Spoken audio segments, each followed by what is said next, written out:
our Almighty God, Creator of heaven and earth, Father and lover of our soul, you sit on your throne of mercy and rule with your love and faithfulness. You are full of grace. We acknowledge your presence in our lives. Nothing is hidden in your eyes, even our challenges and struggles in life. We come to you with faith. We ask not only for our daily spiritual bread, but to seek your forgiveness and undeserving favor to heal our land, our family members, our friends and neighbors, even our enemies with COVID-19 and other diseases. Holy Spirit, help us to deepen our faith and see the opportunity to believe, obey, and worship. As we face this pandemic, you are Lord and God. Encourage us and change our hearts, not to fear, but to be full of hope and find ourselves praying and meditating your word. We believe no works of the enemy prosper to your children. Abba, Father, we believe that your Son Jesus Christ is Lord and Savior. He is the truth and our salvation. Hear our prayers, O Lord, and most of all, not our will, but thy will be done. We pray this in Jesus' name, the name above all names, who was and is to come. Amen.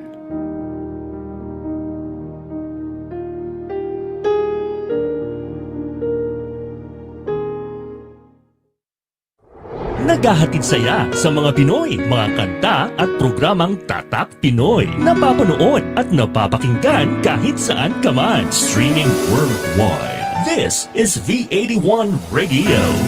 Malayo ka man sa iyong pamilya, dito ay hindi ka nag-iisa. Tiyak ito'y iyong hahanap-hanapin, dahil ito ang nagpapasaya sa atin.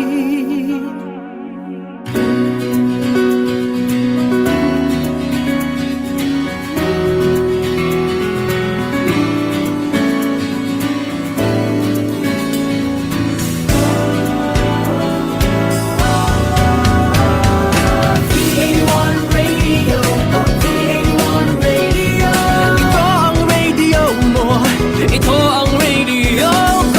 V81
The views and opinions expressed in the following program are those of the program anchors and producers and do not necessarily reflect the policies and position of this station.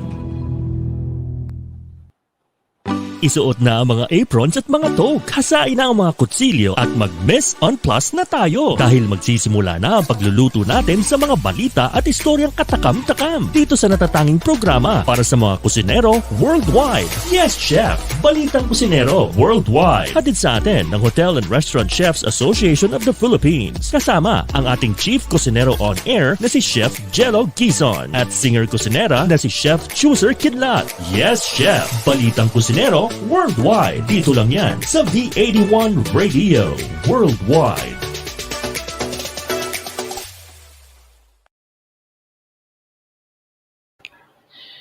Isang magandang hapon sa ating lahat. Good afternoon to everyone who's watching Yes Chef Balitang Kusinero Worldwide. Ito po ang ating ika-4 na episode. This is our 4th episode since we started. At bago ko kayo batiin ng happy monthsary, tinatawagan ko muna ang ating co-host, ang ating singer-kusinera, Chef Chuser Quidlat. Chef Chu, kumusta? Magandang hapon. Hello! Good day, maayong adlaw ug magandang araw sa ating lahat, no? This is singer-kusinera, Chef Chuser Quidlat, your show co-host for today. So, Now we are on our first month, Chef Gelo. Happy monthsary! Happy monthsary! Okay. Di ba pala ako nag-introduce? Ako nga po pala ang inyong Chief Kusinero on Air, Chef Gelo Guison. At andito naman kami at nagsasama-sama na naman tayo sa isang linggo ng hapon ng pakikipagkwentuhan, pagbabalita, pagdidiscuss ng mga issues, mga trends at mga importanteng mga kaganapan sa mundo ng mga kusinero at kusinera. Chef Chu, what do we have in store for them this afternoon? Okay, actually marami, no? But before that, for the new viewers, we have this show is the first digital radio show focusing on anything and everything about the life of a chef. So, kung kusinero ka, kahit saan sulok ng mundo ka man, para sa'yo tong show na to. Correct. That's correct. Tama yung sinabi mo, Chef. Ito ay ang programa na ginawa upang magkaroon ng virtual platform ng pagsasama-sama ang mga kusinero natin here and abroad. Ayan. And it's brought of the Philippines. Ayan. Yeah. Chef Chu, what's in store for us this afternoon? Okay. So before we dive in, let's see what's in store for us today. So first, we're gonna have, ano nga ba yung theme natin ulit, Chef? Is it important to get a culinary? Sorry, alin ulit? What is our theme for today? Is it important? Our title for today for this episode is Imagine. What's the important?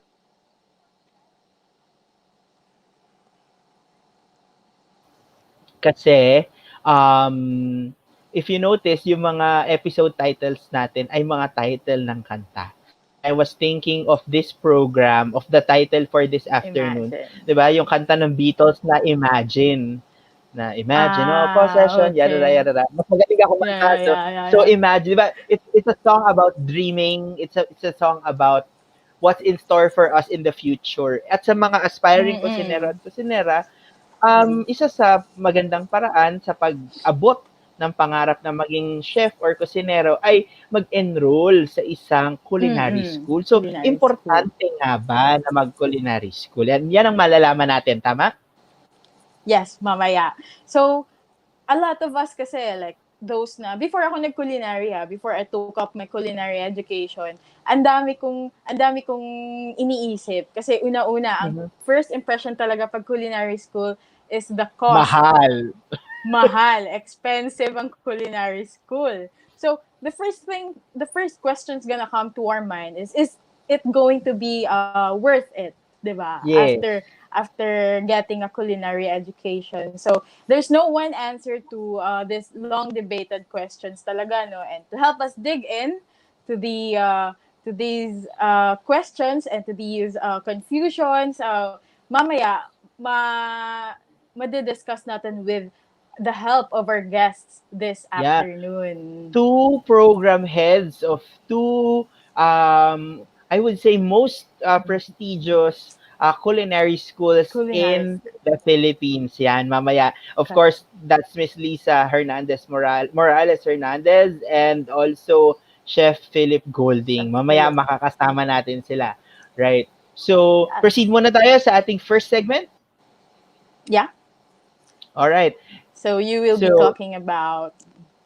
culinary schools in the Philippines. So ito na po ang Okay. ating first segment, ang What's Cooking. What's Cooking? Halina't alamin ang mga trending news at relevant updates tungkol sa mundo ng kulinarya. What's Cooking?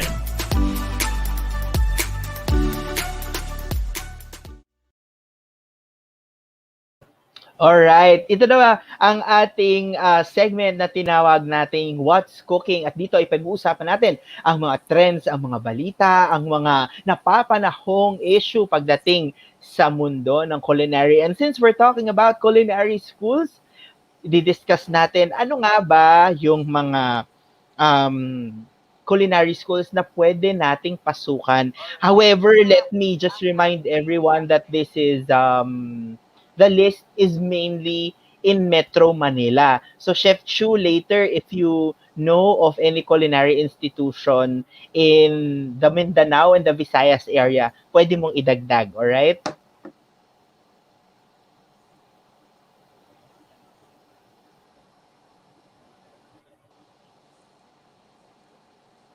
Okay ba yun, Chef Chu? Okay. So, this is an article coming from FNB Report. I want to say hello to Eric Nicole Salta. Hello, Eric from FNB Report. So this is a guide to culinary schools in the Philippines. So sabi dito, choosing the right culinary school plays a massive role in establishing your career in the culinary world. So ano ba yung mga options natin? So first, we have the Academy of Pastry and Culinary Arts. They were established in 2010. So their program is full-time in pastry and bakery arts, advanced diploma in pastry arts, part-time program in pastry arts, intensive pastry program, display workshop, masterclass program in culinary arts, and culinary international students. Their location is in Taguig, here in the Philippines, but they also have branches in Malaysia, India, Indonesia, and Singapore. Ayan. So first one is the Academy of Pastry and Culinary Arts. Sa ating mga nanonood, please put in the comment section if you went to culinary school. Shout out nyo yung culinary school nyo, yung syempre school pride tayo this afternoon. Shout out nyo yan sa ating comment section at basahin natin mamaya. If you want to greet your classmates, if you want to greet your teachers, please do so as well. All right. Next, after APCA, we have the American Hospitality Academy of the Philippines, or AHA. They were established in 2006. Yan. So, American Culinary Federation and Technical Education, ito yung accreditation nila, and TESDA. So, TESDA accredited din sila.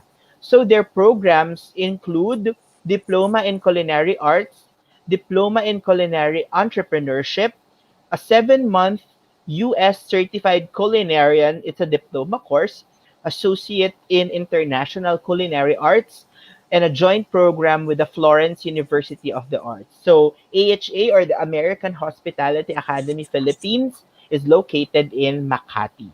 Ayan. Chef Chu, you're back. Can you hear me? Yes. Good. Yan.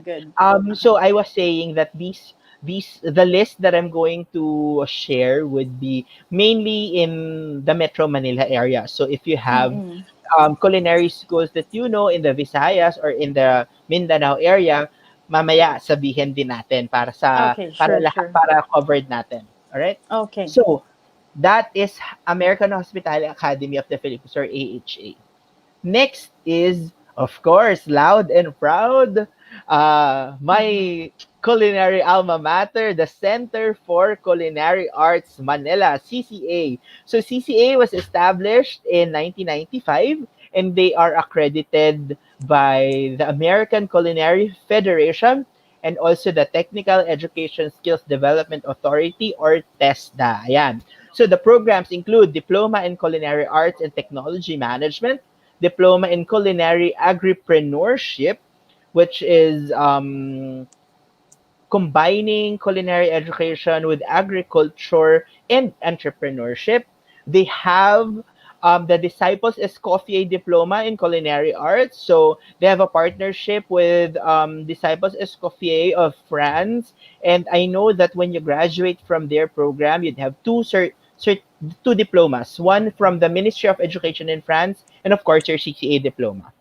Mm. Next would be your Certificate in Baking and Pastry Arts course, Certificate in Food Business Innovation, Bachelor of Science in Culinary Management, Fundamentals in Culinary Arts course, Fundamentals in Baking and Pastry Arts course, Hala Culinary Arts, and you have Young Chefs Boot Camp aside from their short courses or capsule courses and master class that they offer. Their locations would be Quezon City, Taguig, and Makati. The Escoffier, the ICDE or the international, the ICDE part is in Makati. Yeah, that's CCA Manila, wherein one of our guests, well, actually, our guests later, one was previously from CCA and one is now currently in CCA. So, there.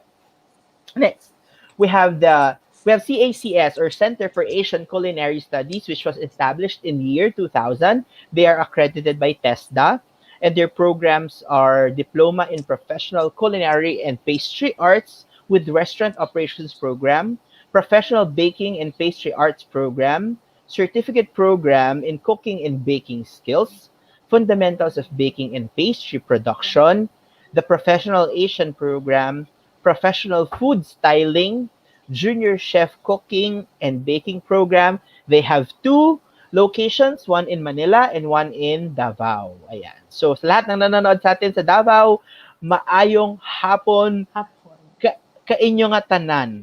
Is that correct? Kaninyong tanan. Kaninyong tanan. Ayan. Yan. Next, we have the Dumaguete Academy of Culinary Arts or DACA or DACA. It's established in 2010. They're accredited by TESDA.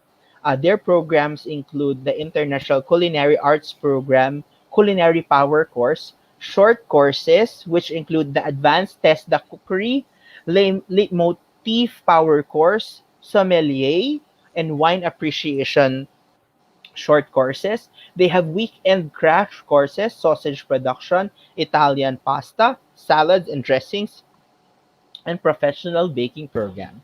They are located in Negros Oriental. So that's DACA or Dumaguete Academy of Culinary Arts. Next one, we have Le Cordon Bleu Ateneo de Manila. It was established in 1895 in France and 2019 in Manila. I think the newest culinary school in Metro Manila is Le Cordon Bleu Ateneo. Accreditation, they're accredited by the British Accreditation Council and NCFE, or previously the Northern Council for Further Education. The programs include the Diplôme de Cuisine or the Cuisine Diploma with Basic Cuisine Certificate, Intermediate Cuisine Certificate, and Superior Cuisine Certificate. They have also the Diplôme de Pâtisserie with Basic Pastry Certificate and Intermediate Pastry Certificate, and then a Bachelor of Science in Restaurant Entrepreneur, which is the John Gokong Wei School of Management. They're located, of course, in Katipunan, in Quezon City, in the Arete building, in the Ateneo. So that's Le Cordon Bleu de Ateneo de Manila. Next, we have First Gourmet Academy, also in Quezon City and Mandaluyong. They're established in 2008.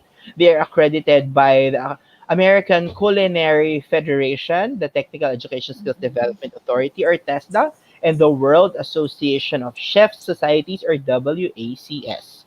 Their programs are Diploma in Professional Culinary Arts, International Diploma in Professional Culinary Arts, International Diploma in Professional Culinary Arts, and Baking and Pastry, Fundamentals in Culinary Arts, and Fundamentals in Baking and Pastry. That's First Gourmet Academy in Quezon City and Mandaluyong. Okay, we have some more in the list. We have Gerardo School of Culinary Arts and Cake Decorating. It's established in 2003. Accreditation is TESDA. They have programs in pastry arts, culinary arts, cookery NC2, commercial cooking NC3, commercial cooking NC4, bread and pastry production NC2. They are located in General Santos City. Yan, in Mindanao. Next, we have Global Culinary and Hospitality Academy. They were established in 2007, accredited by WACS, or the World Association of Chef Societies, and TESDA, the Technical Education Skills Authority. Programs, Superior Diploma 2 in Culinary Arts and Fundamentals of Baking. Dami nilang programs.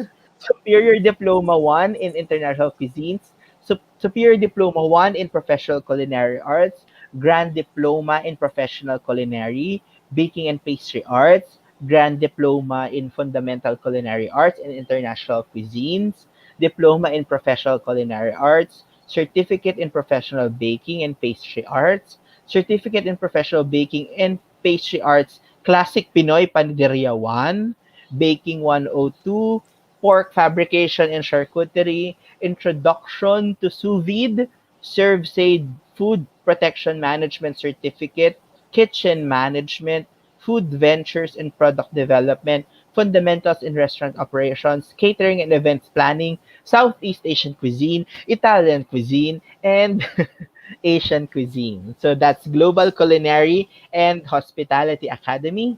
They are located in Quezon City, in Las Piñas, in Pasig, and in Cavite. Of course, hindi mawawala ang Henny Season Culinary School, established in 2003, accredited by TESDA. Programs include Essential Series Program in Baking Pastry Arts and Lifestyle Classes, located in Quezon City. We also have ICAAC, or the International Culinary Arts Academy in Cebu, established in 2002.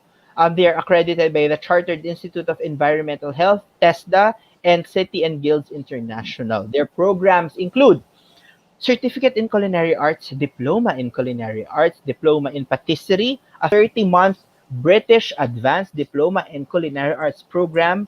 Of course, they're located in the Queen City of the South, Cebu City. Next, we have another known school here in the Metro, ISCAM, or the International School for Culinary Arts and Hotel Management. Hello sa lahat ng kilala nating kusinero na nanggaling ng ISCAM. Shout out to Franz Sese from Pampanga. Yan, tropa ko yan, from ISCAM. They were established in 2003, and their accreditations include the Culinary Solutions Australia International, TESDA, and the World Association of Chef Society. Their programs include Diploma in Culinary Arts and Kitchen Management with Australian Certificate 3 in Cookery, Diploma in Pastry and Bakery Arts and Kitchen Management with Australian Certificate 3 in Patisserie, NC2 in Cookery, NC2 in Bread and Pastry Production, Fundamentals in Culinary Arts, Fundamentals in Pastry Arts, Fundamentals in Bread Baking, Fundamentals in Japanese Cuisine, Artisan Bread, Restaurant Concept and Entrepreneurship Programs, Savory Asia. They have a senior high school program, K-12, Asian Breads, and Junior Chefs League. They are located in Quezon City, Cebu City, and Pampanga. So that's ISCAM. Next, we have one of the biggest also, MICA, or Magsaysay Institute of Hospitality and Culinary Arts. Chef Jude, do you know anyone from MICA? Yeah, madami akong workmates from Mika.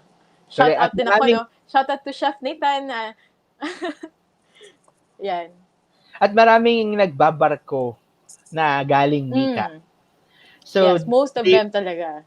they were established in 2007. They're accredited by TESDA. Their programs include culinary arts, baking and pastry, food and beverage, housekeeping, flair tending, barista 101, shipboard training, household services, professional training, travel and tourism, lifestyle, and bartending. They are located in Manila, Cebu, and in Indonesia. We have the Manila Culinary and Hospitality Academy, established in 2012, accredited by TESDA. They have programs: basic culinary arts fundamentals, cooking around the world, culinary and pastry arts. They are located in San Juan. You have also the Philippine School of Culinary Arts, PSCA, established in 2003, accredited by TESTA. Their program include culinary arts program, baking arts program, professional development courses, commercial skills upgrading course for teachers and cooks, cooking for commissary operations, culinary techniques for product development, culinary techniques for household and food preparation, and recreational cooking. PSCA is located in Cebu City. Next, the Academy for International Culinary Arts, established in 2004. They're accredited by TESDA. They have programs including Premier Diploma Program for International Culinary Arts in Baking and Pastry, Diploma for Advanced International Culinary Arts in Professional Kitchen Management, Diploma in Baking and Pastry Arts, Artisan Courses, Special Elective Program, Bartending, Catering, Food Styling, Front of the House, and Specialty Baking. They are located in Cebu City and in Pasig City. So those are the ones which are in my list from fnbreport.ph. You may check out the full article in FNB Report, A Guide to Culinary Schools in the Philippines. Ayan. Chef Chu, nabanggit ko kanina that I am from CCA. Plug mo na at batiin mo na yung Yan. matter. Akala ko makalimutan mo eh, or wala sa list Hindi. mo eh.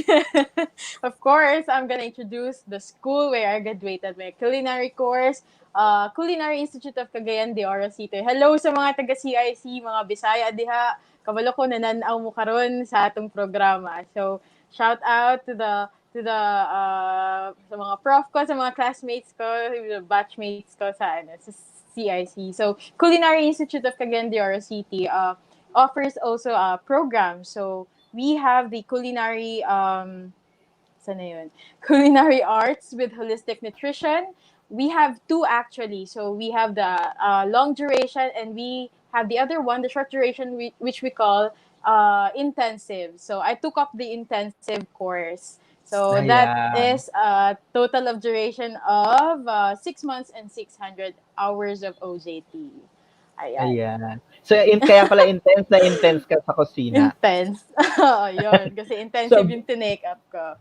Chef Chu, magkakwentuhan tayong dalawa sa ating experience sa ating mga respective culinary schools. But before that, sa lahat ng nanonood, please put in your comments and your suggestions and your greetings in the comment box. Shout out din kayo sa mga classmates nyo sa culinary school. At of course, mention nyo din yung inyong school. Magbabalik tayo sa ating first segment. Ito pa rin ang Yes Chef, Balitang Kusinero Worldwide. Magbabalik ang Yes Chef, Balitang Kusinero Worldwide. Dito lang yan sa V81 Radio Worldwide.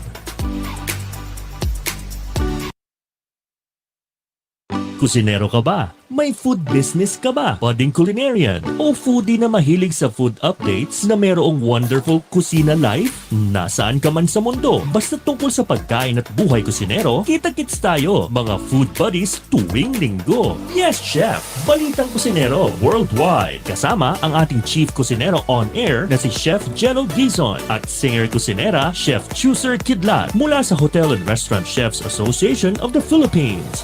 Yes, Chef! Balitang Kusinero Worldwide. Tuwing linggo, alas 3:30 ng hapon, Philippine Time. Yes, Chef! Balitang Kusinero Worldwide. Dito lang yan sa V81 Radio Worldwide. Doble ang saya sa Season 2 ng Home Not Alone, Songs from Home dahil makakasama natin ang top OPM artists from GMA Music. Anthony Rosaldo, Christopher Martin, Sams David, and Golden Cañedo. Kaya tumutok na tuwing Miyerkules alas 7 ng gabi California Time o tuwing Huwebes alas 10 ng umaga Philippine Time. Home Not Alone, Songs from Home Season 2 kasama si Papa Gio. Ako yun. Dito lang yan sa V81 Radio, Los Angeles. Home not alone. I am here with you. Though you're far away, I am here to stay. Oh, not alone.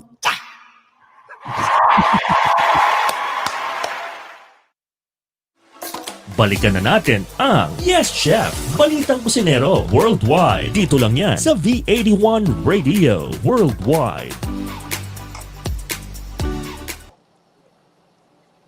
Maya pagat panapon kay Kongan sa ating mga nakikinig at mga kababayang Kapampangan. Good afternoon at ito po ang Yes Chef, Balitang Kusinero Worldwide. At nandito pa rin tayo sa ating first segment, ang What's Cooking.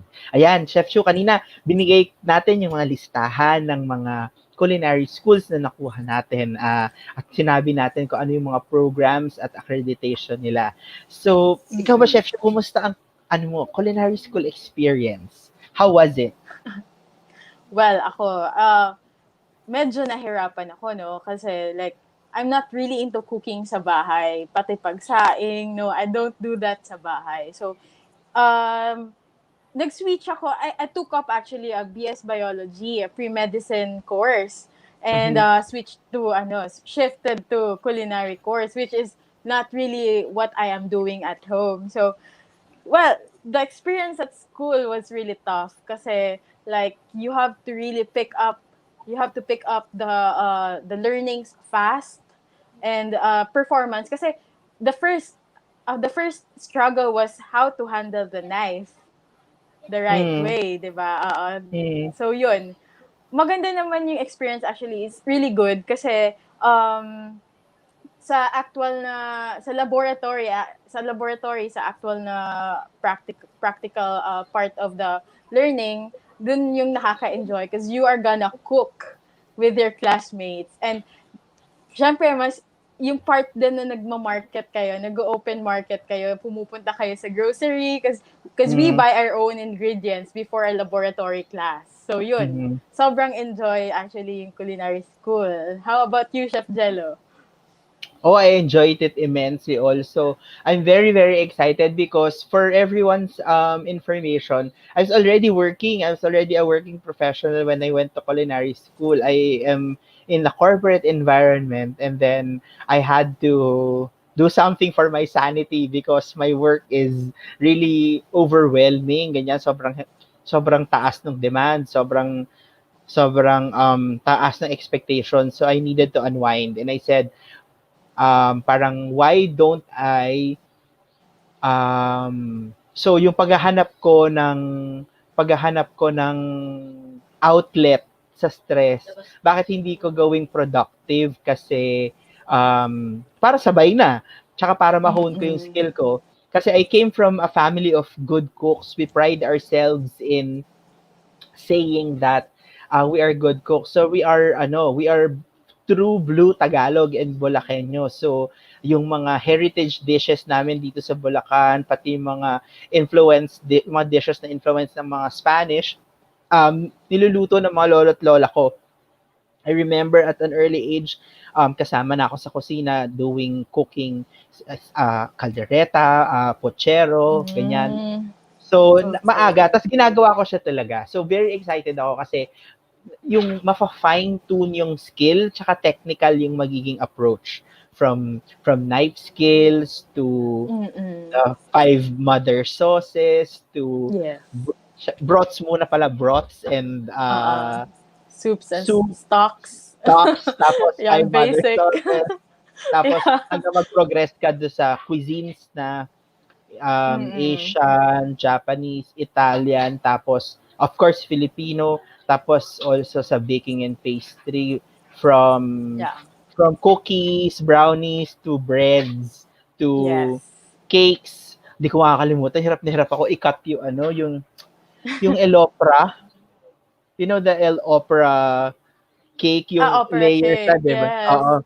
Tapos isa-slice mo siya, dapat clean yung edges. Tapos pantay-pantay na ganyan ka lang. Hirap kami doon kasi syempre diba, basta yun yung isa sa mga naalala ko. Tapos doon naman sa culinary, mas madali kasi sa akin ng culinary kesa baking and pastry. So madali sa akin ng hot. So wala akong masyadong parang challenge. Parang Oo, parang wala. Doon talaga sa baking, yung paggawa ng fondant, yan. Isa yun sa parang hindi ko talaga, nahirapan talaga. Pero it was an overall enjoyable experience. Yes, Um, indeed. ang dami ko natutunan and it actually made me launch my journey in the culinary industry because after noon, um, nagtatrabaho pa rin ako pero nag-demo chef ako on the side, nagluluto ako sa mga small gatherings on the side. Tapos parang 3 years after that, nag full-time na ako na kusinero last year. Ayan. Okay, I see. Ikaw ba, nakikita mo yung sarili mo ngayon na yung how you performed at work? Siyempre, nagsimula kang commie, di ba? Now you are CDP, chef de partie. How much of that is because of your culinary education? Oh, well, for me, no, what really benefited me sa going in a culinary education is yung paperworks na side, because right now I'm doing the kitchen admin works at the same time doing the operations then. So like yung mga costing, from costing to Naku, recipe making, menu planning. di ko type yung costing tsaka menu, mga 2-week menu planning. Di ko type. Yun yung tipong, yun yung mga tipong, paperworks. Paperworks na nga Yeah, ako dati sa paperwork. opisina, we. Kasi ang gusto ko Paper pa talaga, dito sa luto. kusina. Mm. Okay. Oh, so, Pero yun ayun. ang So, mga natutunan mo. yes. Super nagamit ko talaga yung na-learn ko sa kasi by the book. So, yung ganun. So, kasi tayo mga kusinero, akala natin like, we just have to focus on luto eh. But we have to focus then on we have to give attention then to figures like yung sales, yung business side ng Yes, business side yes. ng kumpanya ng pinagtatrabahuan natin. So, ayun. I remember, di ba, sabi ni Chef Vic, hi Chef Vic Barangan, one of our board members, sabi niya, you start as a cook, as you go up the ranks, so gumagaling ka, nagka-specialization ka, naging CDP ka, naging sous, then after that, you become a businessman because you run your kitchen. So dapat, alam mo yung costing mo, yung inventory mo, yung overhead costs mo, yan, yung mga ganun bagay. Yan. So, ako excited ako para sa mga aspiring cooks and culinarians na gustong mag-culinary school because I know and I think you would agree with me in saying that you are in for a journey and an exciting ride of your life kasi life in the kitchen is different and it's exciting. Kaya sa mga gustong mag-aral o magkaroon ng formal education sa pagluluto, we encourage you to do so. At para bigyan pa tayo ng mas malawak na overview at details on how important is culinary education and what culinary education can give you and bring you and contribute to your career. Magkikipagkwentuhan tayo sa ating dalawang guests, Chef Philip Golding and Miss Liza, later sa pagbabalik ng Yes Chef Balitang Kusinero Worldwide. Magbabalik ang Yes Chef, Balitang Kusinero Worldwide. Dito lang yan sa V81 Radio Worldwide. Gusto mong tumawa? May problema ba mga loves? Na-miss nyo ba sila? Ang inyong paboritong tandem sa radyo noon, magsasama silang muli. DJ PK, Papa Kiko mula sa Australia at ang inyong bubbly na si Papa Bear mula Manila. Musta Paps with Papa Kiko and Papa Bear. Oops, andyan pa si Doc. Musta Doc with Doc F. Musta Paps. Tuwing linggo, 9 p.m. Philippine Time sa V81 Radio.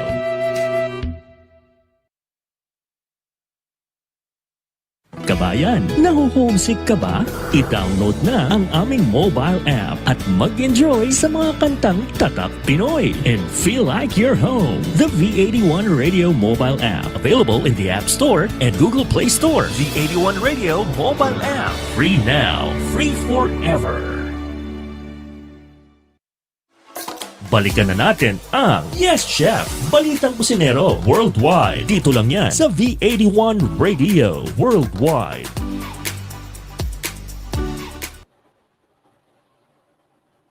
Babalik po tayo dito sa Yes Chef, Balitang Kusinero Worldwide. At yan nga, sa ating unang segment ay napag-usapan natin ang mga culinary schools na meron tayo dito sa Pilipinas at ang experiences namin ni Chef Chu sa aming culinary journey. Greetings muna tayo. Hello to Chef Chubby Timban watching from Las Piñas.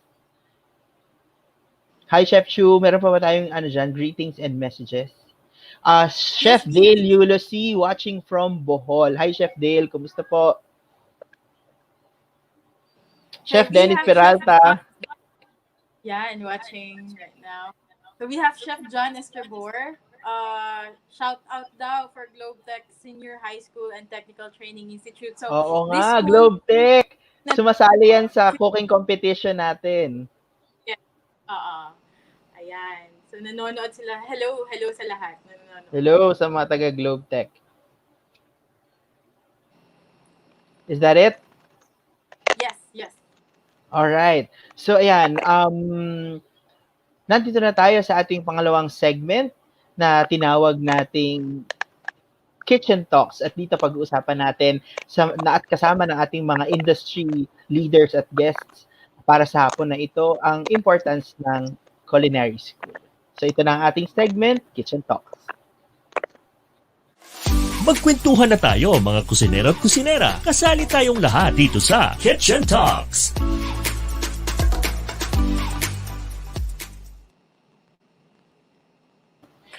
Ayan, I am so excited, Chef Chu, para sa ating mga guests this afternoon. We have two of the front runners and leaders in culinary education. So ipakilala ko na sila. So of course, ladies first, we have the program director of the Cordon Bleu Ateneo de Manila, mga kusinera at kusinera, palakpakan natin, Miss Liza Hernandez-Morales. Hi, Miss Liza, magandang hapon po. Hello, good afternoon to everyone. Thank you for inviting me in your very good show, Chef Gelo and Chef Chu, and greetings to everyone. Hi, Miss Liza. Thank you for granting our request to guest in our show. It's really an honor and a pleasure to have you here. Maraming salamat po. Miss Liza, could you give our audience a background of your own education and then your career path that led you to leading two of the most prestigious culinary schools in the Philippines? Actually, I started from the bottom also. No? I started in the industry, working in different hotels and different resorts. I was doing that for 20 years, and then I started teaching part-time in different culinary schools. I was teaching hosting and communications, and I fell in love with teaching, and after that, I saw the difference that I can make in dealing with the young culinarians, in influencing them, and I went full time. So from part-time teaching, I went into full-time teaching, and I was I found my calling, and I stayed with it, and then I got an administration job, and then later on I became director, and then here we are now in the Cordon Bleu Ateneo. We opened 2018, and as I've mentioned earlier, I'm very happy to report, to share that the response of the market has been very, very positive to the opening of the Cordon Bleu Ateneo. That's nice. Mabanggit ko lamang. Miss Liza, I have a discovery that we have two things in common in our education. We both came from CCA also, and from the University of the Philippines. You are from UP Yes, also. correct. Yes, I studied in the University of the Philippines, and then I took my MBA in Ateneo. Miss Lisa, And you then, know of course, what? I worked for 10 years in CPA Manila. You know how we before do it. recording. You know how we do it when you learn that someone is from UP, you ask for their student number. Do you still know your Nako, student number, and are you willing to share it? yung start na lang, Jello, Chef, 87, yan. 87. Yeah. So, Ako 2002. Ayan. Thank you for bravingly ikaw, sharing. mga 90-something siguro, yung student number. 2002. Wow! 2002. Very Ayan. young. Thank you, Miss Liza, and we'll have you very, very soon. Also, but before we introduce our next guest, could you please give us a brief background of what would be potential students of Le Cordon Bleu Ateneo can expect from an LCB Ateneo education? LC, the Cordon Bleu Ateneo education, it's really international based, no? Because our program came from France, and as you know, the Cordon Bleu is present in more than 20 countries in the world. So first, you will have that branding in your resume wherever you go. It's Le Cordon Bleu is known not only in the Philippines, but in different countries in Asia, in Europe, of course, and in North America, and even in Middle East. So wherever you work, that will your the Cordon Bleu diploma will be a passport for you. Together with that, of course, will be the culinary education that you will get from the Cordon Bleu. I'm very proud of our technical director, Chef Terry Lebeau. He has trained in France, in Japan, in New Zealand, and he's the one personally guiding our students to make sure that they get the Le Cordon Bleu education experience, which is top notch.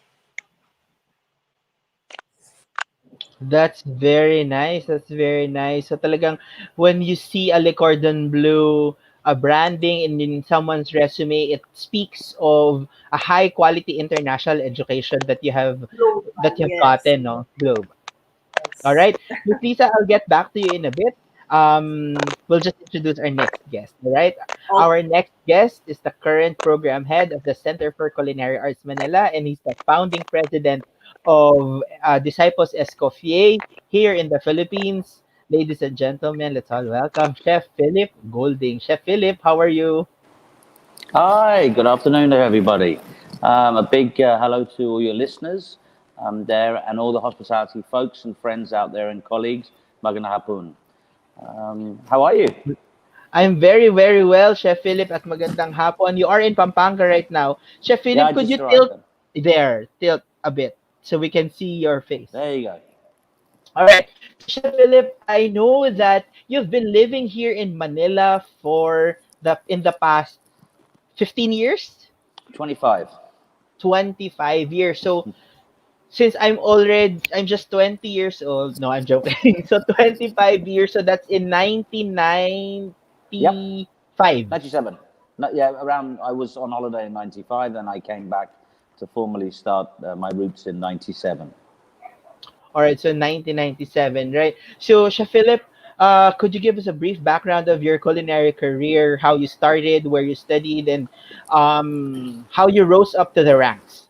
Okay, I'll really squeeze this down for you because it's almost 35 years in the industry. But, you know, like most, I started washing pots and pans at the age of 14, part-time pocket money.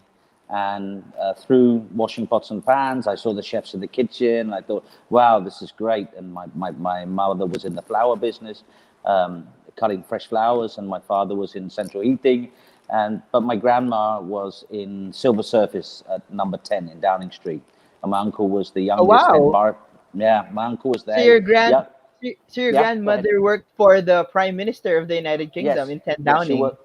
Yeah, yeah, in 10 Downing Street. So not a lot of people know that, but she was there running the Silver Catering Company, and you know, my my uncle, her son, was the head bartender at Brown's Hotel, serving people like George Best, the famous football player at that time. Mhm. So we have family that were in F&B. So you know, and I was earning some cash on the side, and then at 17, I got the opportunity and I was persuaded to go to Culinary University in the UK. At 21 or 22, I realized that moving to Greater London, I had to pay the rent, so I needed two jobs. And one was running my restaurant, small restaurant, and the other was going to school and teaching in the morning at a Butler's Wharf Chef School, which was run by Sir Terence Conrad. And that was an amazing opportunity for me. And I was also in the British cooking team at the time. Near Tower Bridge was the school. And yeah, growing up, I was very lucky to have had the right people mentor and push me towards my dreams, towards my culinary dreams. And then, of course, in 1998, I arrived in the Philippines, and I was working with Billy King, who's at the Manor. He was my mentor, and we were business partners in a restaurant. But I looked up this school called CCA, and that was 23 years ago, and I applied to help with the curriculum. I felt that it would be really interesting to work with them, and I was very fortunate that I met Mamani Guerrero, and what a visionary she is. And she invited me to join the school, and I became the comprehensive skills assessor and headed European butchery and the fishmongery side. So I was very lucky. It's been a long journey with CCA, and very happy to be back with them as the program director. All right, that was quite a journey. So, Chef Philip, what can a CCA education give a student? Definitely what we, at the end of the day is that we have a great syllabus, we have great facilities, we have amazing faculty. I've got to say that the faculty and the team that I work with are fabulous. And the Chancellor of Education, who has 23 years in education as the Chancellor, has pulled together some amazing relationships to build the fundamentals at the school. And, looking back at our students that have graduated 20 years on, 23 years on, I'm very proud to see how they're holding their jobs down. Some have come back to teach with us, but it's a great advantage to join a culinary school and get those fundamentals, the basics, get the discipline and stuff like that in the school. That's nice. That's nice. All right, Chef Philip. Let's have Miss Liza join us again on screen, so we can start with our conversation. Miss Liza. All right. Hello. Hello. So my first question is, what would be for example, me? I'm an aspiring culinarian. I'm an aspiring cook. What is the advantage of getting a formal culinary education? Could you When answer you first, Miss Lisa?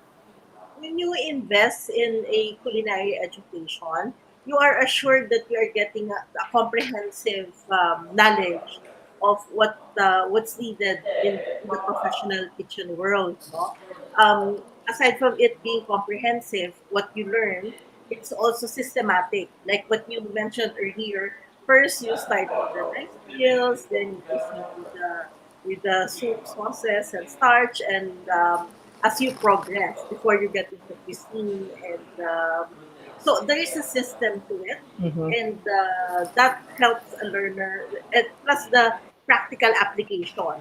Like all culinary schools, especially in Le Cordon Bleu, we emphasize on the practical knowledge. Like there's theory and there's chef demonstration, and then after that, you go into our fantastic kitchen facility, and then that's where you apply. That's where you do for yourself. You do it yourself. What you saw the chef perform, you will have to do it yourself with the close guidance of the chef.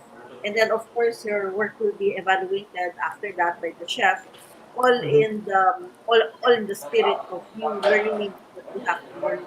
So it's a culinary education will give you a comprehensive knowledge, complete and the systematic knowledge of what you need to become a professional chef. Thanks, Miss Lisa. How about you, Chef Philip? What would do you think your journey in the culinary world would be different if you had not gone to culinary school? Absolutely. Opened many doors. Getting my certification, I was under City and Guild 7061, 2, and 3. And there was actually a master's, but at that time there wasn't enough students to enroll in the program in the UK. So later on, I took other exams, and definitely even our current curriculum and syllabus is fantastic, because you're talking about, I was at Culinary College 20 odd years ago, and now today we have so many more digital platforms, blended learning. Our industry has changed tremendously, and I actually think it's a great advantage to the students today. They have much more, and we were using chalkboards back then to do recipes, right? We didn't have internet, we didn't have videos, we didn't have demonstrations. So, all the master classes and stuff, and schools have adapted, obviously, during COVID to blended learning. And congratulations to CCA for really stepping up on their game and bringing in the right partners. But we've battled through the challenges. But today I think it's great to be a chef, because you have so much more opportunity to visually see things on plates and skills, and it really is. A textbook is a textbook, but to a certain degree you don't feel the full passion that you can through digital performance as well. All right. So, basing from both of your inputs, the advantages of culinary school is, first, you get a systematic way of learning that introduces you to concepts in a progressive manner. Therefore, there's an order, and also because you have the support of the faculty, of the curriculum that they have built for you, which definitely would empower you and give you the right skills and knowledge to be a cook. If so, I ask for advantages. Chef Philip, do you think, are there disadvantages, of, if there's any, of enrolling Of, yourself in a of, culinary school? of course, if you enroll yourself in the wrong school, you're burning your money. So, go with a school that's been there, it's been tested. I mean, CCA started so many years back, and 20 something years back. As I said, our partnerships today are solid. Our Escoffier partnerships with the Michelin star chefs, down to our agripreneurship, down to Holy Angel in Pampanga. We've really branched out, and we've got a strong developed curriculum with focused, tested faculty. So it's fantastic to have a team that I work with today. And I think, as I said, the only disadvantage is picking a wrong school that hasn't gone through years and years of refining its syllabus and curriculum, and having the team. Thank you. How about you, Miss Lisa? Do you see any disadvantage aside from choosing the incorrect school? I wouldn't say that it's a disadvantage, but of course, there's the cost implication. No? You Hmm. need, it's an investment. That's what I would Mhm. how I would refer to it. You will have to invest on financially. You will have to invest your time as well, because I know of a lot of chefs who are in the middle of their careers, who are working as chefs already, but do not have the formal culinary education. They will stop for 1 or 2 years and enroll in a culinary school in order for them to get the formal culinary Mhm. education and proceed. So in that case, they will invest, of course, financially, and their time, the time Mhm. investment. Mhm. Right. I'm glad that you mentioned that, Miss Lisa. Thank you. And coming from what Chef Philip said, so what should an aspiring cook or chef look out for in choosing a culinary school for them? Like, what are the essentials that they need to look for when choosing a culinary school, Miss Lisa? The brand reputation is very important. Like in the case of the Cordon Bleu, we've been here for more than 300 years in all over the world. No? So that's very important, because the name of your school will be your mark, will be your tattoo for forever where you went to school. Plus, aside from that, the actual experience, the actual learning experience is very important. Like what Chef Philip mentioned earlier, the program, the curriculum, the faculty, the partnerships, the facilities. These are the things that you should look into before investing your time and your finances in a culinary school.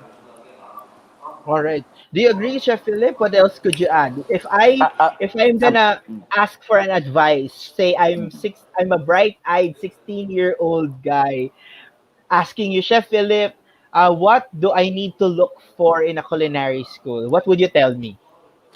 I'd say, how much do you want to earn in 10 or 15 years' time, right? So the investment that's put in there, right, will get you to that number. So we know chefs could earn 5, 6, 7, 8, 9, 10,000 US dollars, right? Not only that, the prestige to be an international, it doesn't matter your color, your creed, or anything, to be an international chef, the word chef, right? Anywhere in the world, the travel, the fun, the journey. What other job allows you to get on a plane and share your culinary knowledge, share your skills, share your passion to all over the world? So Filipinos now, it's coming time, and even more so, it's important for Filipino chefs to get that kind of background and the paperwork that you need to cut to the chase to get you to earn that money you need quicker. We're very, very fortunate that 2 months ago we partnered with Rooksby International, which is an international, the largest cooking school online. And our network now over the world is vastly expanded. And also our partnerships in Asia with the Escoffier, obviously, and back in France. We now have set up a massive map in the world that will allow our graduate students to increase their journey and the worth of their journey. And in return, if they focus, they will get that reward in terms of money and satisfaction. So it's a great time to be a Filipino chef. Right, Maybe. right, right.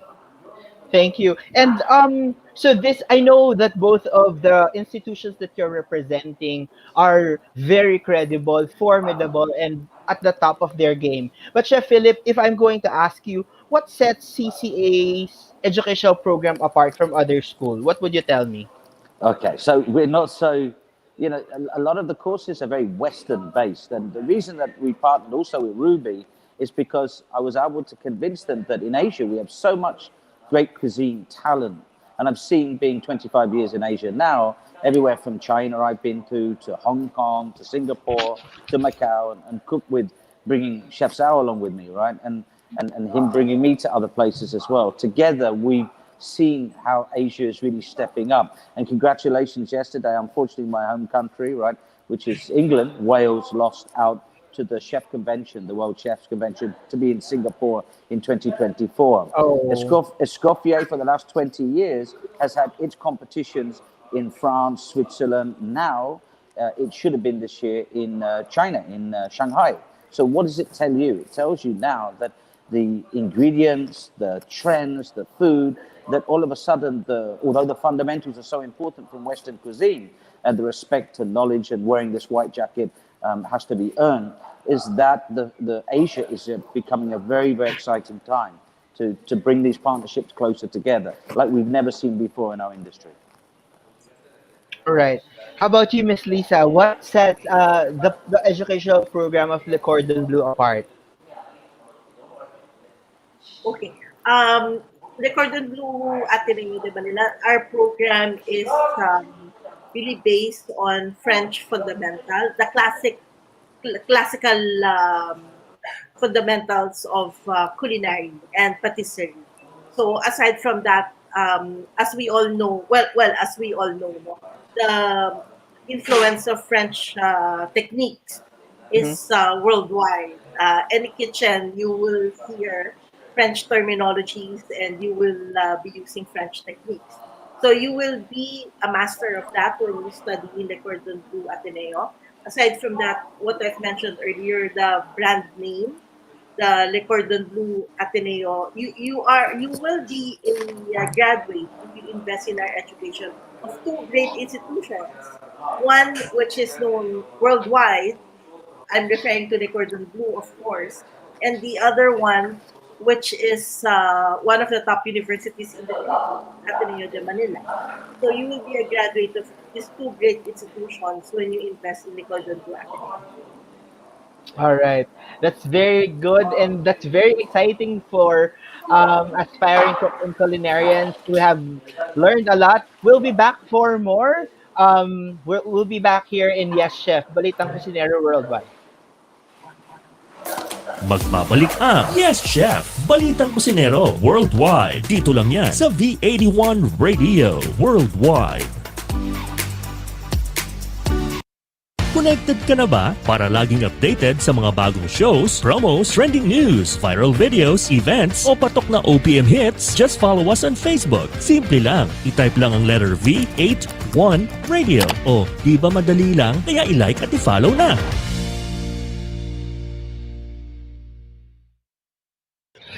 Tunog Pinoy, Tatak Pinoy, your all hits, all Pinoy digital radio station, streaming worldwide. This is V81 Radio. Ito ang paborito ng bawat Pilipino. Basta all hits, all Pinoy, panalo. Merong kwentong iyakan at tawanan. Kahit nasaan ka man, ito'y mapapakinggan.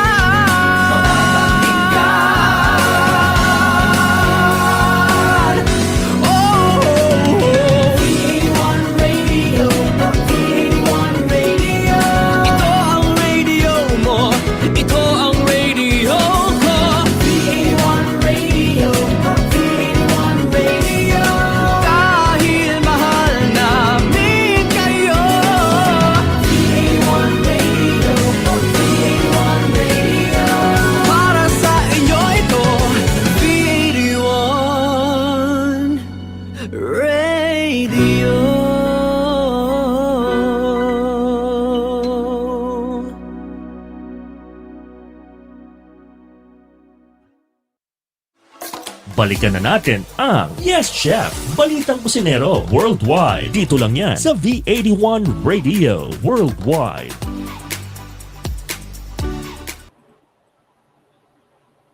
And we are back here in Yes Chef, Balitang Kusinero Worldwide, still discussing the importance of a culinary education. Together with me is Chef Chuser Quidlat and our guests, Miss Liza, and Chef Philip.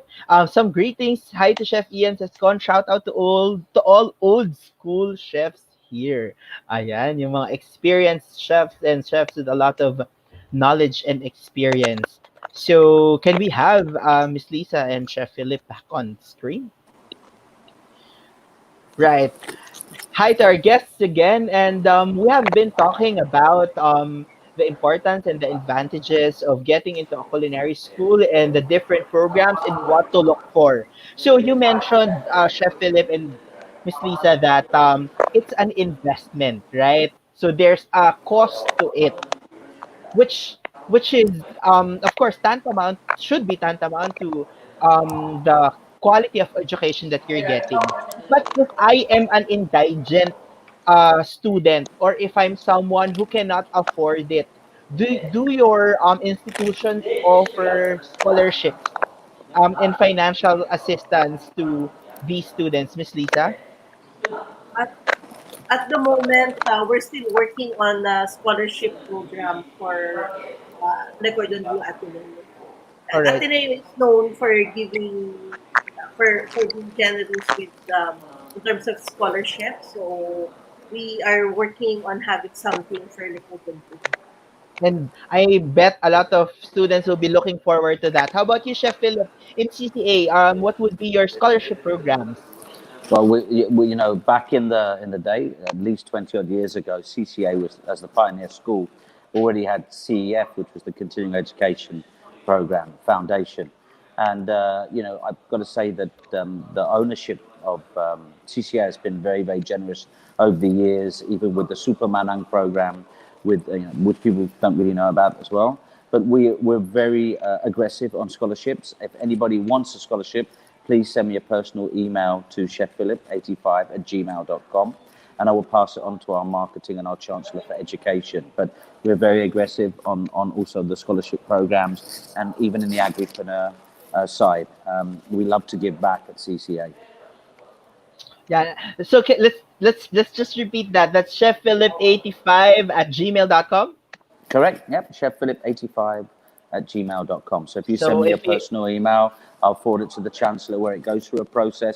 I was heavily involved with when we set up CEF 20-something years ago. I was the only gentleman to be on there. It was really the the ladies of the Philippines that were, you know, looking at the scholarships. And over the years, I know that Dr. Luna herself was also with the Rotary, scholared many, and worked very hard on scholarships. So yes, CCA has been very, giving in terms of scholarships, and we continue to grow with that ideology. All right. That's good. Thank you. So I asked you earlier, what should they look for in a culinary school? But let me ask you now. Now that I'm in, for example, a culinary school, I've already enrolled. What should I look forward to once I have gotten in, Chef Philip? Of course. I love the knife skills earlier, you know, you're talking about knife skills. We start with the fundamentals, the basics, right? But we've added to that by also purchasing, sourcing, food safety, health, hygiene. The demands of a chef today are much, greater than they were when I first started out, right? We have to be, we're basically diplomats out there. We're really food advocacy, food waste. I mean, food waste is a huge topic. And food safety, as I said. So there are we've added a lot more spice to the mix of our educational platform in order to grow the chef. And we're going back to our sustainability, traceability, ethics. So it's a great time to be a chef again. So they will really come out with a lot more than, say, 10 years ago, 15 years ago, because it's become more dynamic. But in terms of that, even the knife work, where we partnered with National and we're doing specialized knives, specialized baking equipment. So as a school, we've invested a lot of time through our faculty and ownership to not just present, but also be part of the solution and step up on our game. Nice. So shout out to National Blade Works. It's also friends of HRCAP, the Brilliant. Hotel Restaurant Chefs Association of the Philippines. So now you're saying, Chef Philip, that it's more diverse and it's more comprehensive compared from 10 years before that it's just pure cooking. Now there's sustainability, there's food security, there's traceability, there's um, a farm to table, there's food waste management. So those things.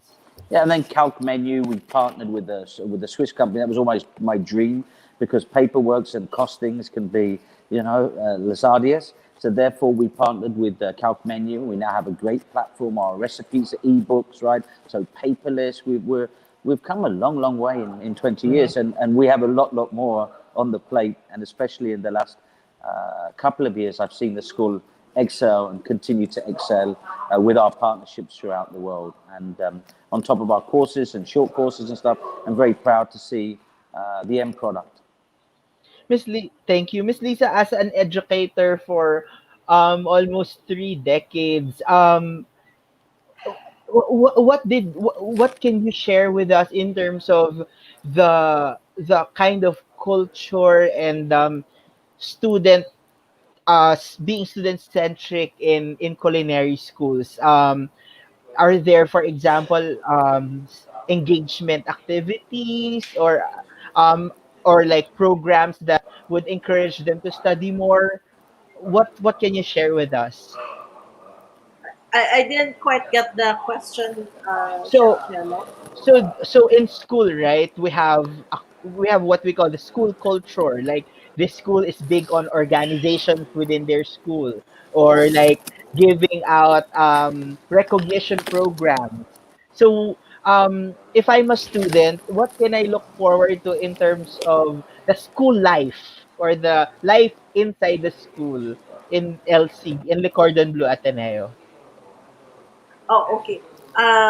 First, the camaraderie that you will be developing with the chef and with your classmates, as well as the other alumni. We often would have alumni of different Le Cordon Bleu, let's say Le Cordon Bleu Tokyo or Le Cordon Bleu Paris, dropping by and sharing their experiences and their journeys with the students of Le Cordon Bleu Ateneo.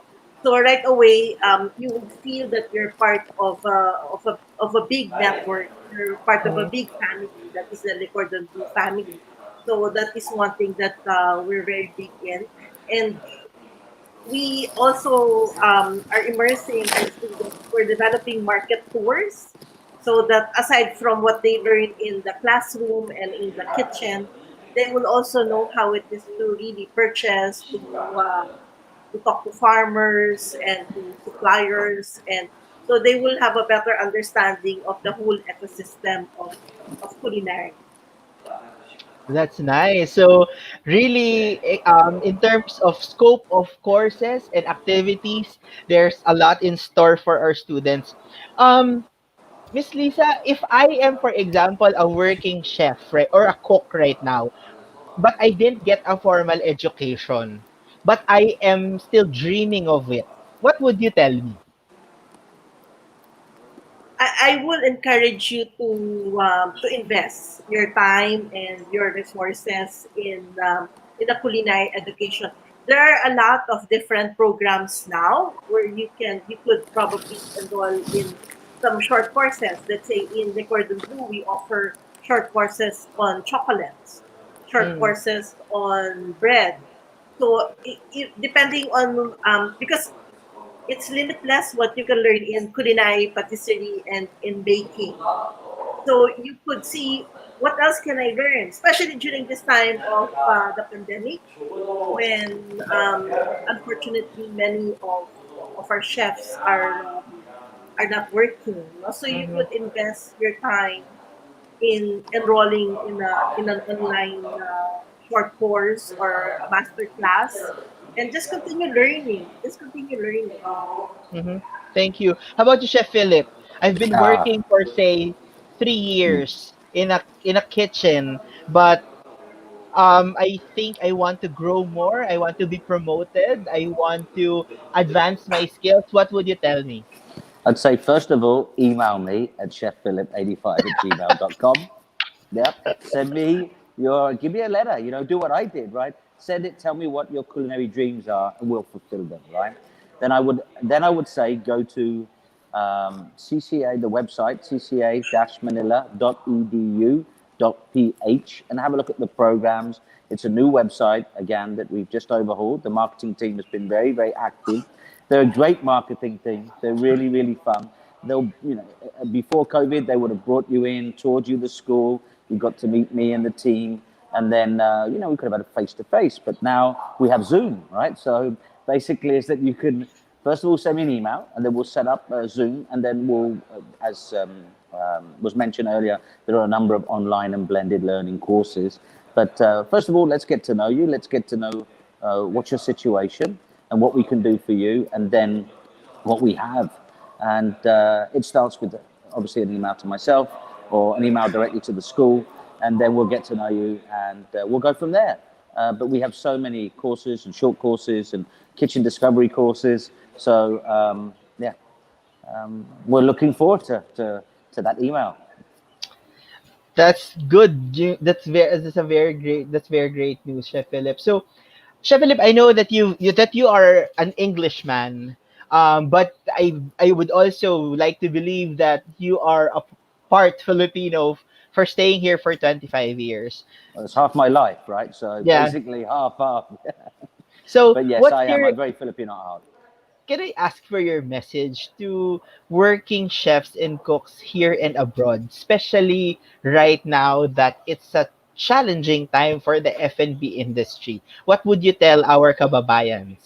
I say, love what you do, respect what you do, continue always to be relevant and consistently study and striving to be a better version of yourself. Share your knowledge and inspire others through our craft.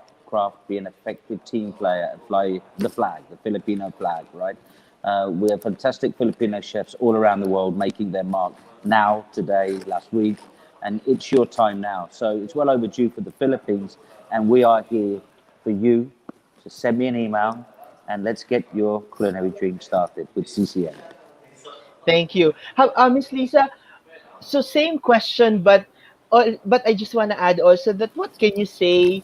So what can you say to the Filipino chefs and cooks working here and abroad in this time of pandemic? And in your experience producing cooks and chefs and culinarians, what can you say about the heart of a Filipino chef? There's nothing that can beat the heart of the Filipino chef.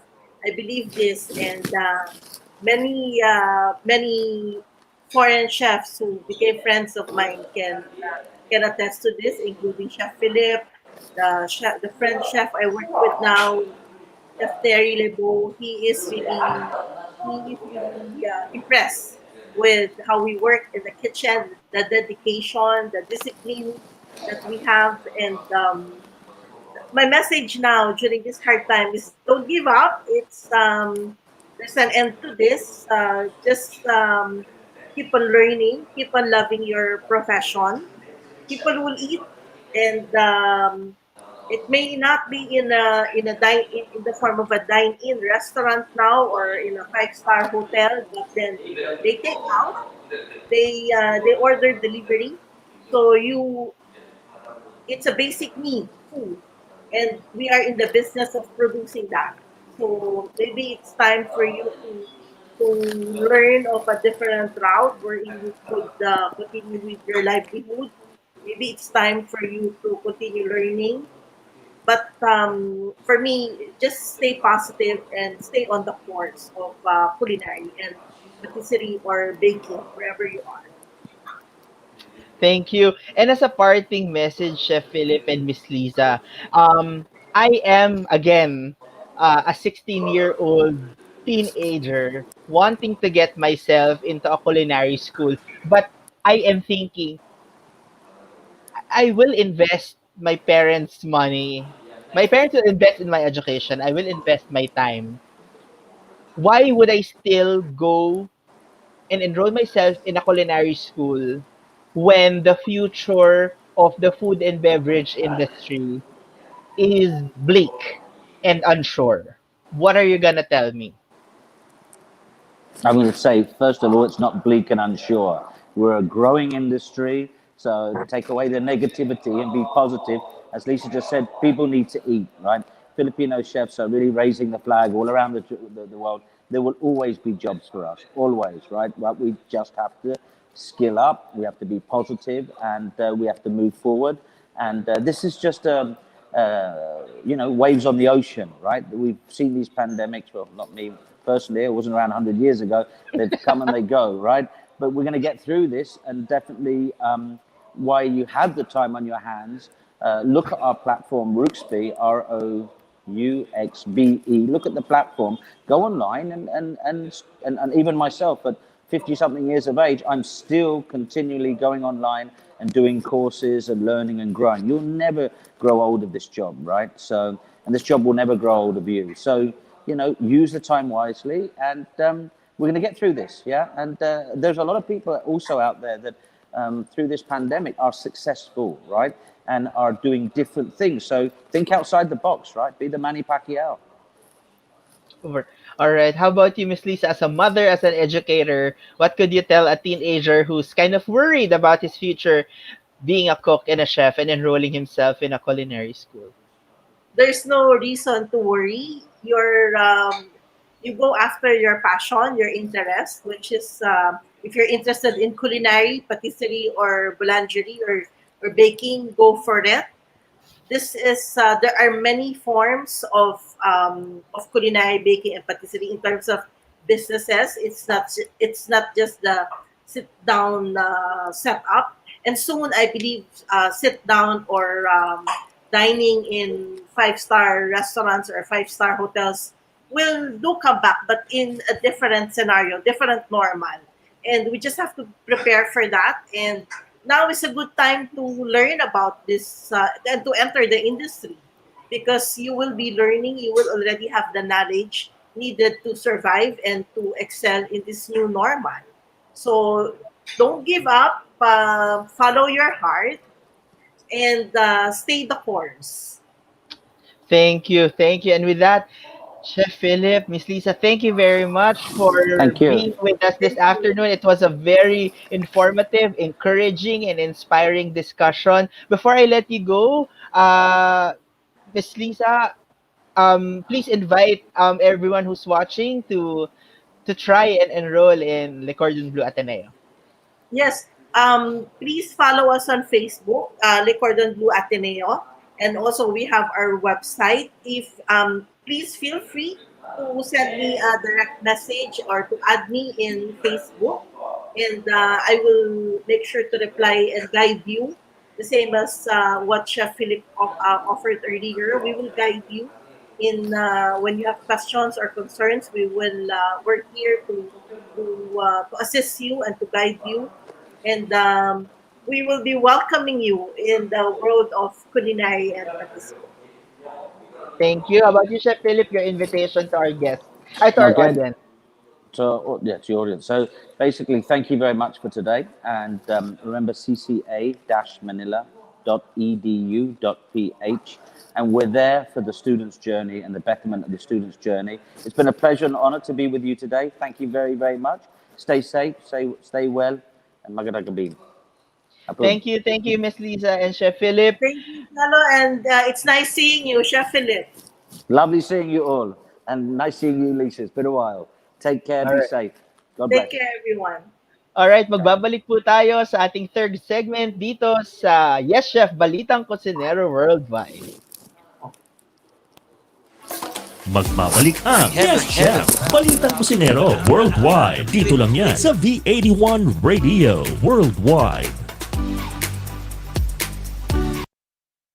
The program that is a call for the times during this 21st century pandemic, seeing breakthrough beyond horizons. This is Two for the Road. Challenges are usually solved and stepped up to as partners know the worth and value of being two for the road. Join the global business and transformation mentor Rolly Pagaspas and the global marketing leader Bingo Mata as they discuss collaborations in the program that pivots on partnerships. This is Two for the Road every Saturday at 3:30 p.m. Philippine time. Only here on V81 Radio Worldwide.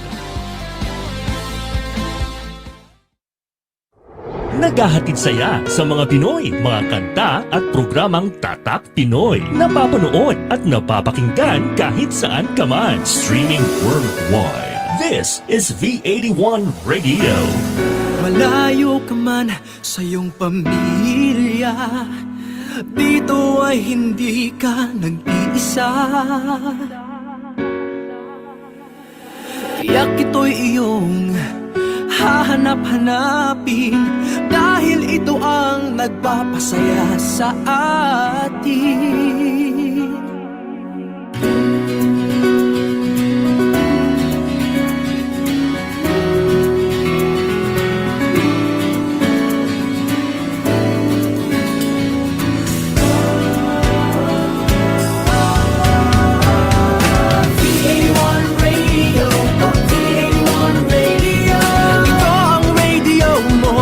Ito ang radio ko, V81 Radio, V81 Radio.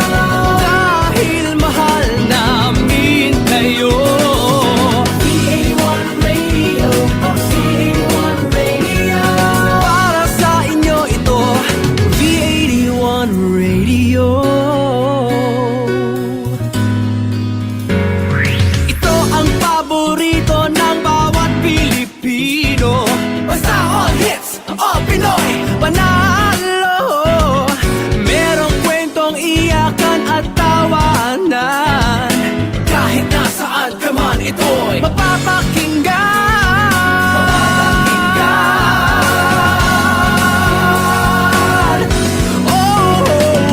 V81 Radio, V81 Radio.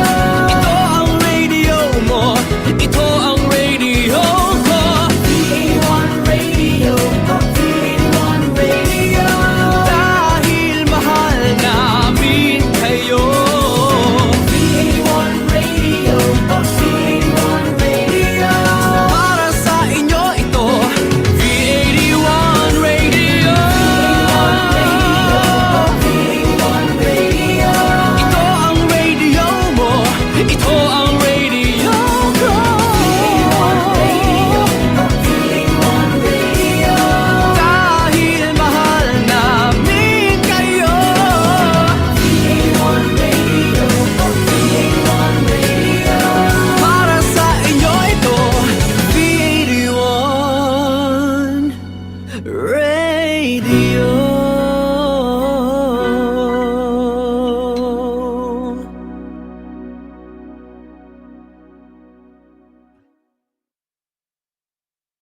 Connected ka na ba para laging updated sa mga bagong shows, promos, trending news, viral videos, events o patok na OPM hits? Just follow us on Facebook. Simple lang. I-type lang ang letter V81 Radio. O, di ba madali lang? Kaya i-like at i-follow na.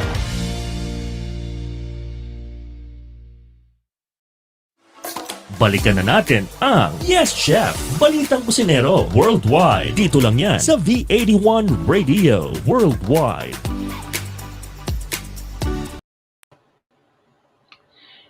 And we are back to Balitang Kusinero Worldwide. Yes, Chef, Balitang Kusinero Worldwide. We just had a discussion on the importance of culinary education through our guests, Chef Philip Golding and Miss Liza Morales. Ayan, napakarami nating natutunan, napakaraming inspiring messages that came from them and reminders in choosing a good culinary school. So greetings muna tayo. Wait lang natin mag-flash to screen ang ating mga greetings. Ayan, from Chef Chubby again, watching from Las Piñas. Hello, Chef Chub, at sa lahat po ng executive board ng HR CAP.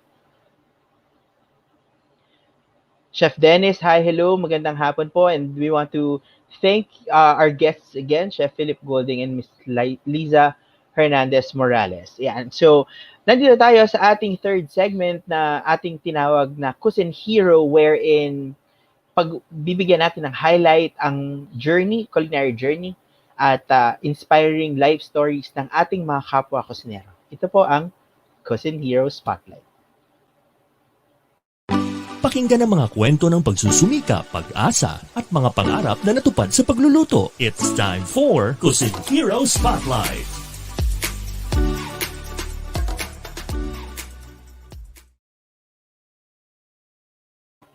So ngayong hapon na ito, ang ating Cuisine Hero Spotlight ay kay Chef Reynaldo Nalzaro. Ayan, Chef Ray, hello! Si Chef Ray po ay ang sous chef ng City Garden Grand Hotel. At yan, kakapanalo lang niya ng Bronze Award sa PCC, sa Philippine Culinary Cup. Ayan, so bigyan natin ng highlight yung kwento ni Chef Ray. Kasi in 2002, he had a certificate of completion ng Fundamentals of Culinary Arts sa ISCAM or sa International School of Culinary Arts and Hotel Management ng 2002. So, nag 2 years siya from 1998 to year 2000 ng Bachelor of Science in Hotel and Restaurant Management, so HRM, sa University of San Jose, Recoletos. Pero hindi niya ito natapos at pinagpatuloy niya sa ISCAM. Yeah. So, 2000 and 2001, si Chef Ray ay steward sa Hans Gourmet Incorporated. So remember, 98 to 2000 nag BSHRM sa San Jose Recoletos. Tapos 2000 and 2001 nagtrabaho siyang steward. Pero dahil gusto ni Chef Ray na umangat yung kanyang culinary journey at yung kanyang career, nag-culinary school siya sa ISCAM. So in 2000 to 2001, he was a steward in Hans Gourmet Incorporated. What he did is to prepare mise en place of all kitchen tools and utensils, responsible for sanitation of the kitchen area, and assist chefs in simple cooking tasks. Yan. So, nag-start siyang steward sa kusina. In 2001, naging Commie 1 siya sa Hans Gourmet sa ADB, sa Asian Development Bank. Anong ginawa niya doon? Nung Commie 1 siya, nag-prep ng daily mise en place, nag-prep for a la carte dishes sa executive dining rooms from soup, hot appetizers, main entrees, and sidings. Nag-food plating din siya and presentation, fruit and vegetable carving, poultry and meat carving, preparation of testing of new menus, supervision of apprentices, training of kitchen crew, and daily stock requisition and inventory. Ayan. So, lumawak na yung responsibility ni Chef Ray noong 2001. So, nag-aral siya 2002, 2003, in 2004, naging CDP siya, Chef de Partie, same sa Hans Gourmet Incorporated. He supervises all the commis de cuisine in the executive dining room, prepares daily mise en place for all special functions, in charge of actual preparation of all dishes for bank VIP and guests. And siya ang responsible na for buffet promotions. Ayan. In 2005, naging junior sous chef si Chef Ray sa Kagayaki Japanese restaurant sa Tomas Morato. So he's now responsible for training, supervising kitchen staff and stewards, introducing new menu items, monitor and control food cost, material control and inventory, and in charge of all menus for special functions. And of course, he's now the assistant of the executive chef. So as the years progress after his culinary education, Chef Ray, from being a steward, became Commie 1, CDP, and in 2005, a junior sous chef. In 2006, he became a chef de parte or CDP and a junior sous chef for Traders Hotel in Pasay City. He supervises service associates prepare new banquet menus, monitor and control food cost, and check and monitor of food temperature reports. So, lumipat siya from Hans Gourmet to Traders Hotel in 2006 as a CDP / junior sous chef. In 2009, he became a chef instructor at Arellano University in Ligarda. So nagturo din ang ating Chef Ray. He handled lectures and lab subjects, trained students for competitions, teach HACCP and food safety and basic cooking techniques in Arellano University. And then in 2010, he became an executive chef in City Garden Hotel. He's overall in charge of kitchen operations, menu planning, menu design, food cost, hiring and training of staff, weekly training goals for kitchen staff, and monthly food promotions and creations of set menu. In 2011, he became a chef instructor at SKD Academy. He trained and led students in winning competitions, teaching basic cooking methods and techniques, menu costing, menu composition, and food safety, and HACCP. In 2012, he became an executive sous chef for ADB, or the Asian Development Bank in Mandaluyong. He is in charge of kitchen operations ng tatlong kitchen, came up with weekly food promotions, ensure kitchen sanitation, prepare and execute meals and menus for VIP guests, and training for all the kitchen staff. In 2013, he became the culinary director of Metropolitan Academy of Southeast Asia. So siya na gumagawa ng curriculum, nagtitrain na siya ng mga students on basic cooking techniques, kitchen accounting, and inter-school competitions. Dinadala niya yung mga estudyante nila sa inter-school competitions. And then he became an executive chef at NBA Cafe when it opened in SM Aura. So as an executive chef in 2014, he became part of the pioneer opening team. So sila ang nagsimula ng NBA Cafe. So they develop and execute full menus, hiring and training of staff, food costing, conceptualizing promotions, and monitoring overall kitchen operations.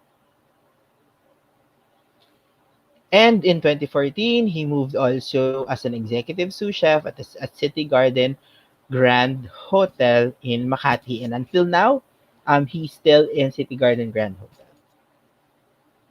There are some photos of Chef Ray with Chef Dennis, our president, and Chef Chu, our corporate secretary. So the story of Chef Ray tells us that we shouldn't give up on our dreams, and that our a good quality culinary education would help us in elevating in our careers and making sure that we are forwarding. Kita natin si Chef Ray right now is an executive chef and enjoying the benefits of it with his 2 sons. Yeah, that's Chef Reynaldo Nazaro, or as we fondly call him, Chef Ray. Si Chef Ray po ang ating Cuisine Hero Spotlight this afternoon. At dyan po, nagtatapos ang ating programa. Maraming salamat sa lahat ng nakinig at nanood sa ating programa. Nawa po ay marami kayong natutunan. Thank you for joining us this afternoon. And this show, ang Yes Chef, Balitang Kusinero Worldwide, is for you. Ito po ay para sa inyong lahat, sa aming mga kababayang kusinero at kusinera dito man sa Pilipinas o sa buong mundo, para magkaroon po tayo ng panahon ng pagsasama-sama at pagkikwentuhan tuwing linggo ng hapon. So we invite everyone to please be with us every Sunday afternoon at 3:30 p.m. dito sa V81 Radio Worldwide. Cross-posting also in the Hotel and Restaurant Chefs Association page. Maraming salamat, at sa kusina man o sa buhay, ang lagi lamang nating sagot ay Yes Chef. Magandang hapon po sa ating lahat. Yan ang mga latest sa Balitang Kusina Worldwide. Nakapaghain na naman tayo ng iba't ibang dishes para sa ating manonood at tagapakinig. Sa susunod muli, mainit, masarap at up-to-date na culinary news ang nasa menu natin. See you ulit mga kusina partners!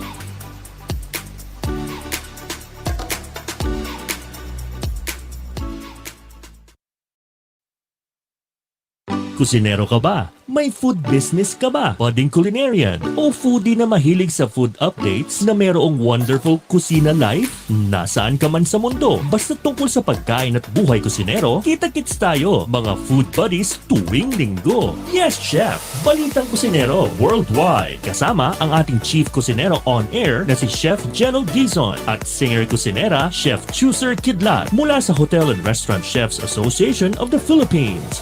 Yes, Chef! Balitang Kusinero Worldwide. Tuwing linggo, alas 3:30 ng hapon, Philippine Time. Yes, Chef! Balitang Kusinero Worldwide. Dito lang yan sa V81 Radio Worldwide. Tunog Pinoy, Tatak Pinoy, your all hits, all Pinoy digital radio station, streaming worldwide. This is V81 Radio. Ito ang